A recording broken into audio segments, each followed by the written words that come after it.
ঢাকায় নিযুক্ত মার্কিন দূতাবাসের chargé d'affaires Tracey Ann Jacobson দুপুরে 2:15 দিকে নির্বাচন কমিশন কার্যালয়ে প্রধান নির্বাচন কমিশনার এএমএম নাসির উদ্দিনের সঙ্গে বৈঠক করেন। বৈঠকের পর সিইসি সাংবাদিকদের বলেন, রমজানের আগে জাতীয় সংসদ নির্বাচন আয়োজনের বিষয়ে যুক্তরাষ্ট্র আগ্রহ দেখিয়েছে। নির্বাচন কমিশন সম্পূর্ণ প্রস্তুত। তারা কোনো অভিযোগ নিতে রাজি না থাকায় যে কোনো সময় নির্বাচন করা সম্ভব।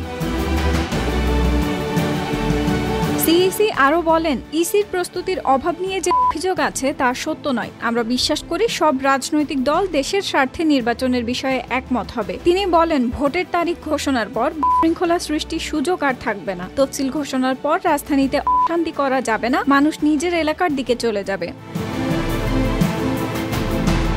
সরকারকে বাদ দিয়ে স্বাধীনভাবে নির্বাচন আয়োজনের বিষয়ে সিইসি বলেন, বর্তমান সরকারের কোনো দলই নেই, তাই ইসিকে প্রভাবিত করার সুযোগ নেই। সরকারও নির্বাচন প্রক্রিয়ায় হস্তক্ষেপ করছে না। তিনি আরও জানান, কমিশন স্বাধীনভাবে কাজ করছে, জনগণকে সঙ্গে নিয়ে পুরোদমে জাতীয় নির্বাচন আয়োজন করা হবে।